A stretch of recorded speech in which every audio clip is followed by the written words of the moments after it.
Good morning student. मैं सुमन संधू, इस YouTube channel पर आपका स्वागत है। तो मैं आपको फर्स्ट ईयर में जो आपकी बुक है समकालीन माध्यमिक शिक्षा, तो उसमें आपकी सेकेंड यूनिट चल रही है। सेकेंड यूनिट में आपका सेकेंड टॉपिक है। सेकेंड टॉपिक में कल मैंने आपको करवाया था शैक्षिक अवसर का अवधारणा उसकी और उसका अर्थ और उसकी परिभाषा। तो मैं थोड़ा सा दोबारा उसको रिपीट कर देती हूँ कि शैक्षिक अवसर का अर्थ क्या है। जो हमारा शिक्षा आयोग है, यानी कि हमारा जो भारत देश है, वो स्वतंत्रता के पश्चात लोकतांत्रिक, समाजवादी और प्रभुसत्ता को जो है प्रभुसत्ता संपन्न राष्ट्र भारतवर्ष में विश्वविद्यालय शिक्षा आयोग 1949, यानी कि स्वतंत्रता के पश्चात वो जो हमारा भारत देश है उसमें प्रभुता संपन्न राष्ट्र में जो भारतवर्ष में विश्वविद्यालय आयोग 1949 द्वारा घोषणा की गई थी कि शिक्षा है, जो शिक्षा किसी वर्ग का विशेषाधिकार नहीं है। यानी कि उस घोषणा 1949 जो विश्वविद्यालय आयोग था, उन्होंने घोषणा की थी 1949 में एक घोषणा की थी। उसमें कहा गया था कि जो शिक्षा है, शिक्षा किसी वर्ग का विशेषाधिकार नहीं है, परंतु यह एक सार्वभौमिक अधिकार है। सार्वभौमिक यानी कि हमारे भारत देश में जितनी भी जनता निवास करती है उस सब जनता का शिक्षा को ग्रहण करने का सार्वभौमिक अधिकार है। आयोग ने आगे यह स्पष्ट किया कि समान अवसर का अर्थ सभी के लिए एक सा अवसर नहीं, परंतु इसका अर्थ है कि प्रत्येक योग्य व्यक्ति, यानी कि जो व्यक्ति शिक्षा को ग्रहण करने की योग्यता रखता है, वह किसी भी समाज, जाति या संप्रदाय से अगर वह व्यक्ति संबंधित है, अगर वो किसी शिक्षा को ग्रहण करने की योग्यता रखता है, तो उस व्यक्ति को क्या किया जाए, शिक्षा उसको उपलब्ध कराई जाए। और साथ ही हमारे कुछ शिक्षा शास्त्री या समाज शास्त्रियों ने अपनी अपनी परिभाषाएं दी हैं। पहली परिभाषा थी आपकी लुईस गिब्सबर्ग की, दूसरी थी आपकी एनिस की और तीसरी थी प्लेटो की। प्लेटो ने कहा है कि प्रत्येक व्यक्ति को उसकी योग्यता या उसकी क्षमता के अनुसार उसको क्या करना चाहिए, उसको शिक्षा मिलनी चाहिए। तो ये हो गई शिक्षा, शैक्षिक अवसरों की समानता का ये हो गया आपका अर्थ की शिक्षा ग्रहण करने की अगर कोई व्यक्ति योग्यता रखता है, चाहे वह किसी भी जाति, धर्म, संप्रदाय या किस लिंग या वेद के आधार पर उसको शिक्षा नहीं, बल्कि उसकी योग्यता के आधार पर उसको सभी को शिक्षा मिलनी चाहिए। शैक्षिक अवसरों की समानता से तात्पर्य कि जनमानस जो है, जनमानस द्वारा विभिन्न रूपों से लगाया जाता है। समानता का अर्थ होता है क्वालिटी, कि जिसके अंदर जो क्वालिटी होती है, समानता का अर्थ होता है क्वालिटी के तात्पर्य सभी को एक समान शिक्षा नहीं, बल्कि जिसके अंदर जो क्वालिटी होती है उसको उसी के आधार पर शिक्षा दी जानी चाहिए। बल्कि प्रत्येक बालक को उसके के लिए तात्पर्य ये नहीं कि एक समान शिक्षा, क्वालिटी के समान शिक्षा नहीं, बल्कि प्रत्येक व्यक्ति के बालक के शारीरिक, सामाजिक, मानसिक, सांवेगिक व नैतिक परिस्थितियों के अनुरूप ही उसको शिक्षा मिलनी चाहिए। उसके बाद इसमें आ जाता है जो आज का हमारा जो टॉपिक है, उस टॉपिक का नाम है कि शैक्षिक अवसरों की समानता की आवश्यकता क्यों पड़ती है। किसकी? शैक्षिक अवसरों की समानता की आवश्यकता। तो इसमें पहला पॉइंट आ जाता है, अगर हमें क्या करना है, एकीकृत समाज का निर्माण करने के लिए पहली आवश्यकता है एकीकृत। पहली आवश्यकता हमारी आ जाती है एकीकृत। पहली जो हमारी आवश्यकता है वो है एकीकृत समाज का निर्माण, एकीकृत समाज का निर्माण करने के लिए पहला इसमें आ जाती है, पहला पॉइंट आ जाता है कि हमें अगर एकीकृत एकीकृत समाज का निर्माण करना है, तो उसके लिए जो हमारा है कि वर्तमान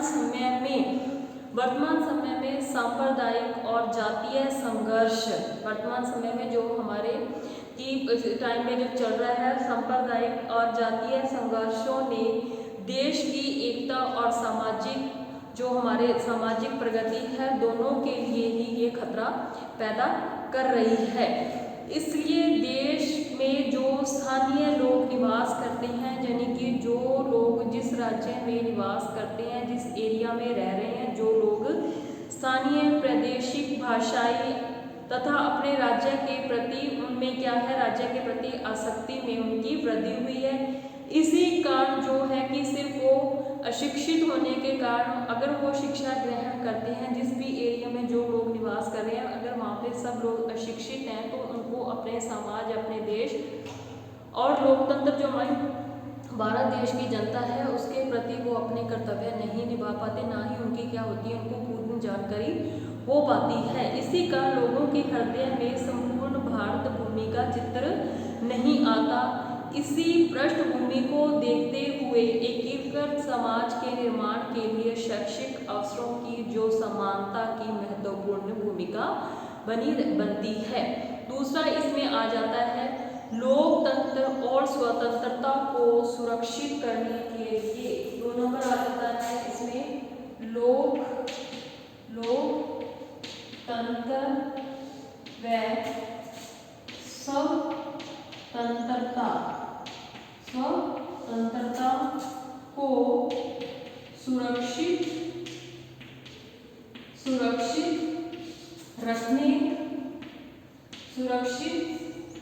रखने के लिए, यानी कि जो हमारा भारत देश है यह एक स्वतंत्र देश है। इस देश में बहुत सारी जो हमारी जनता निवास करती है। अगर हमारी लोकतंत्र, हमारी जनता को अगर उनकी स्वतंत्रता को हमें सुरक्षित रखना है, तो इसके लिए लोकतंत्र को एक शासन तथा उनकी जीवन शैली को अगर हमें सुदृढ़ बनाने के लिए प्रत्येक नागरिक को शिक्षित बनाना नितांत ही आवश्यक हो जाता है। इसलिए जो शिक्षा के अवसरों की समानता को लाना अनिवार्य है। और शिक्षित नागरिक जो है स्वतंत्रता की, जो अगर कोई शिक्षित जो हमारे भारत देश के जो नागरिक हैं, शिक्षित नागरिक स्वतंत्रता की रक्षा क्या कर सकता है, भलीभांति कर सकता है। अगर जो शिक्षित नागरिक है तो वो हमारे भारत देश को शिक्षित नागरिक की स्वतंत्रता की रक्षा को कर सकता है, भलीभांति कर सकता है। तीसरा इसमें आ जाता है समता मूलक व मानवता युक्त। तीसरा इसमें आ जाता है समता मूलक व मानवता युक्त।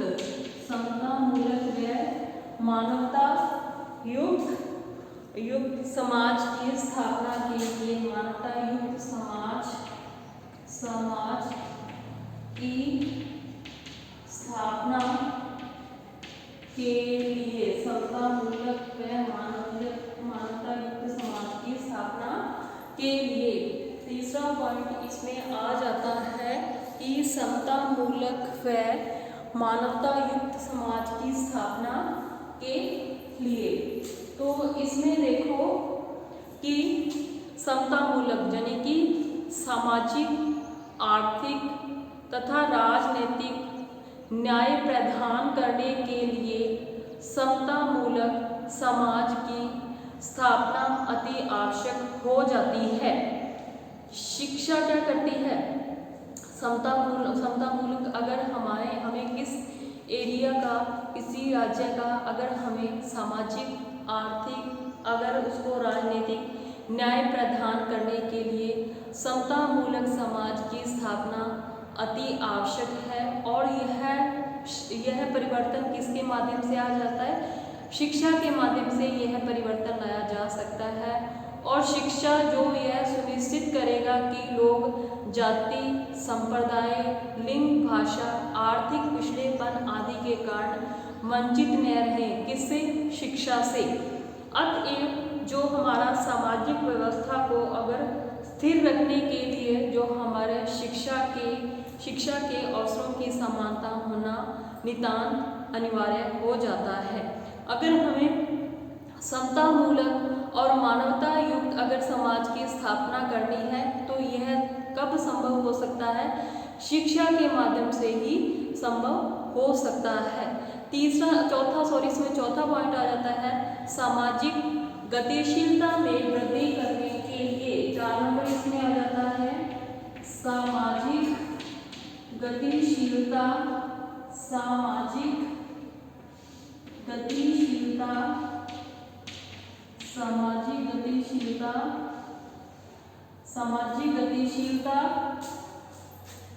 गतिशीलता में वृद्धि करने के लिए, सामाजिक गतिशीलता में वृद्धि करने के लिए, सामाजिक गतिशीलता में वृद्धि करने के लिए चौथा पॉइंट इसमें आ जाता है अगर समाज की गतिशीलता को बनाने के लिए, अगर हमें समाज की गतिशीलता बनानी है, समाज को आगे उसका विकास करना है, अगर उसको समाज को हमारे को रेगुलर करना है तो बनाने के लिए यह अति आवश्यक है कि इसमें जो समस्त विषमताएं यानी कि जो दुष्प्रभाव पाए जा रहे हैं, दुष्प्रभाव जैसे होगी कि सांप्रदायिकता या भाषा संबंधी संघर्ष, जो संप्रदाय संबंधी, जाति से संबंधित जो लोगों के आपस में जो झगड़े चल रहे हैं, समस्त विषमताओं को अगर हमें कम करना है, अगर हमें अपने समाज को विकास करना है, उसको गतिशील बनाना है, तो इसके लिए जो हमारे शिक्षा के अवसरों की समानता यानी कि हमारे समाज को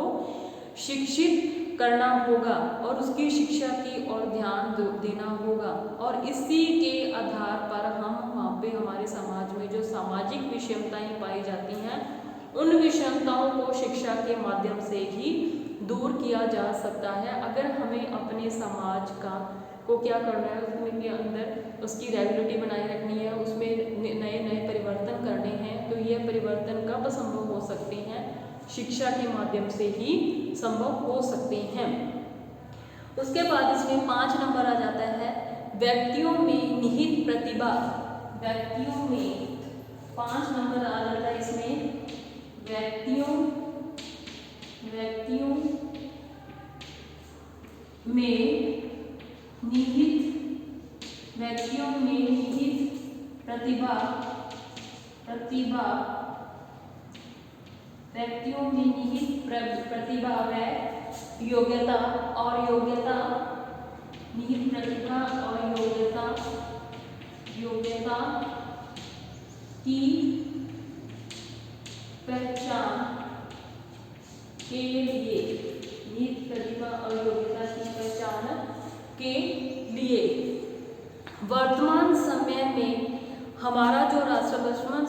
हमारे राष्ट्रीय जीवन के प्रत्येक क्षेत्र में शिक्षित और योग्यता युक्त के अभाव का अनुभव किया गया है। यानी कि कई व्यक्ति हमारे समाज में क्या है कि योग्य व्यक्ति होने, अगर हमारे समाज में जितने भी लोग निवास कर रहे हैं उन लोगों में अगर कोई व्यक्ति योग्य यानी कि अगर उच्च पद प्राप्त करने का योग्य वो व्यक्ति है तो उसकी योग्यता कब निकलकर बाहर आती है? शिक्षा के माध्यम से ही निकलकर उसकी जो योग्यता है वो बाहर आती है। और जो इसमें कि सामान्य बुद्धि के लोग समाज में बराबर बंटे होते हैं, यानी कि हमारे समाज में, हमारे भारत देश का जो समाज है, अलग अलग जो समुदाय हैं उसमें क्या करते हैं, बहुत सारे लोग निवास करते हैं और उन लोगों में जो योग्य व्यक्ति हैं, इस योग्यता या पद की उनके अंदर योग्यता है, उसको कैसे निकालकर हम बाहर ला सकते हैं? शिक्षा के माध्यम से ही हम उस योग्यता को निकालकर बाहर ला सकते हैं। इनमें से प्रतिभाओं को खोजना, उन व्यक्तियों को खोजना और उनकी पहचान करना कब संभव होता है? शिक्षा के माध्यम से ही संभव हो सकता है। उसके बाद इसमें 6 नंबर आ जाता है राष्ट्रीय विकास के लिए। 6 नंबर इसमें आ जाता है राष्ट्रीय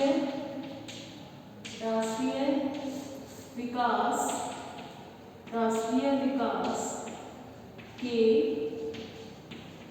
लिए 6 नंबर इसमें आ जाता है आगे राष्ट्रीय विकास के लिए कि यदि हम भारत राष्ट्र को प्रगति के पथ पर अग्रसर करना चाहते हैं, अगर हम अपने भारत देश को प्रगति के पथ पर अग्रसर करना चाहते हैं तो अधिक से अधिक व्यक्तियों को शिक्षा की सुविधा देना आवश्यक है। अगर हम अपने भारत देश की प्रगति करना चाहते हैं तो अधिक से अधिक व्यक्तियों को क्या करना होगा, शिक्षित करना होगा। शिक्षित व्यक्ति ही हमारे जो राष्ट्र, हमारे जो भारत देश है उसकी रक्षा को उसकी रक्षा भलीभांति कर सकता है। और शिक्षा आयोग ने कहा है कि हमारे जो विद्यालय या महाविद्यालय से निकलने वाले विद्यार्थियों और उनकी योग्यता और उनकी संख्या पर ही राष्ट्रीय पुनर्निर्माण के उस महत्वपूर्ण कार्य की सफलता निर्भर करती है, जिसका कि प्रमुख प्रयोजन उनके हमारे रहन सहन के स्तर को ऊंचा उठाना है। इस दृष्टि से ही जो हमारे शिक्षा के अवसरों की समानता अति आवश्यक है। शिक्षा के शैक्षिक अवसरों की समानता का अर्थ मैंने आपको बताया था कि इसमें कि जो हमारे भारत देश में अनेक जाति संप्रदाय के लोग निवास करते हैं और शिक्षा का जो अधिकार है वो किसी विशेष वर्ग का नहीं है, बल्कि जिस भी वर्ग जाति से संबंधित व्यक्ति अगर उसकी योग्यता, उसकी क्षमता के अनुसार उन सभी को शिक्षा मिलनी चाहिए। और इसकी आवश्यकता क्यों है? इसकी आवश्यकता इसलिए है, अगर हम हमारे एकीकृत समाज का निर्माण करना चाहते हैं तो एकीकृत समाज के निर्माण करने के लिए हमें जो हमारे शैक्षिक अवसर हैं उसकी आवश्यकता पड़ती है। यानी कि जिस भी एरिया में जो लोग निवास कर रहे हैं, अगर वहाँ पे लोग शिक्षित नहीं है, सभी लोग अनपढ़ हैं, तो वो उनको हमारी मातृभूमि का उनको क्या होता है, ज्ञान नहीं हो पाता और न ही उनके अंदर हमारी जो मातृभूमि है उसके प्रति प्यार उभर पाता है। और इसके साथ ही उनके हृदय के अंदर हमारी भूमि का चित्र नहीं बन पाता। अगर हमें एकीकृत समाज का निर्माण करना है तो उसके लिए जो हमारे शैक्षिक अवसर हैं उनकी आवश्यकता पड़ती है। 2 नंबर मैंने आपको बताया था लोकतंत्र, यानी कि अगर हमारी जो जनता, हमारे भारत देश की जो जनता है, अगर किसकी स्वतंत्रता को अगर सुरक्षित रखना है तो उसके लिए भी शिक्षा अति आवश्यक है, क्योंकि शिक्षित नागरिक ही स्वतंत्रता के जो हमारा भारत नागरिक, हमारे भारत के जो नागरिक हैं, अगर शिक्षित नागरिक हैं वो ही उसकी रक्षा भली भांति कर सकते हैं किसी हमारे राष्ट्र की। उसके बाद इसमें आ जाता है आगे 3 नंबर समतामूलक और मानवता युक्त समाज की स्थापना। यानी कि अगर हमारा सामाजिक, आर्थिक तथा राजनैतिक उनको न्याय प्रदान करने के लिए समतामूलक समाज की स्थापना अति आवश्यक है, यानी कि सबको समान रूप से देखना। और ये परिवर्तन कब संभव हो सकता है? यह परिवर्तन सशक्त शिक्षा के माध्यम से ही संभव हो सकता है, जो यह सुनिश्चित करेगा कि जो हमारे देश में अनेक लोग जो रह रहे हैं, लोग जाति संप्रदाय, लिंग, भाषा, आर्थिक पिछड़ेपन के कारण आदि के कारण वंचित रह जाते हैं, उनको सभी को शिक्षा की व्यवस्था उनके लिए की जानी चाहिए। आगे 4 नंबर आ जाता है सामाजिक गतिशीलता में वृद्धि करने के लिए। अगर हमें हमारे समाज की रेगुलरिटी बनाए रखनी है, उसकी निरंतरता बनाए रखनी है, उसमें गतिशीलता बनाए रखनी है, तो इसके लिए शिक्षा अति आवश्यक हो जाती है। और 5 नंबर आ जाता है व्यक्तियों में निहित प्रतिभा और योग्यता की पहचान। शिक्षा के माध्यम से ही हम योग्य व्यक्तियों की पहचान कर सकते हैं। कैसे? अगर जिस व्यक्ति में जितनी क्षमता होती है उसके आधार पर उसको शिक्षा दी जाए, बल्कि उसको किसी वर्ग विशेष जाति का न मानकर उसकी योग्यता के आधार पर उसको शिक्षा दी जाए। उसकी जो है हमारे समाज में अनेक लोग निवास करते हैं और समाज में जो अनेक लोग निवास करते हैं उनमें से कुछ योग्य व्यक्तियों की जो योग्यता तब उभर कर आपके सामने आती है जब उनको शिक्षा दी जाती है। राष्ट्रीय विकास के लिए अगर हमारे जो शिक्षा आयोग है, अगर हम अपने भारत देश को हमारा जो राष्ट्र है उसको प्रगति के पथ की ओर अग्रसर करना चाहते हैं तो इससे अधिक व्यक्तियों को शिक्षित बनना, शिक्षा की सुविधा देना अति आवश्यक है। और शिक्षा आयोग ने कहा है कि हमारे विद्यालय और विश्वविद्यालयों से निकलने वाले विद्यार्थियों की योग्यता और उनकी जो संख्या पर ही राष्ट्र के पुनर्निर्माण उस पर महत्वपूर्ण कार्य की सफलता निर्भर करती है, जिसका प्रमुख प्रयोजन हमारे रहन सहन के स्तर को भी ऊंचा उठाता है। तो इसके साथ ही जो आज का हमारा टॉपिक था शैक्षिक अवसरों की आवश्यकता, तो यही खत्म होता है। धन्यवाद।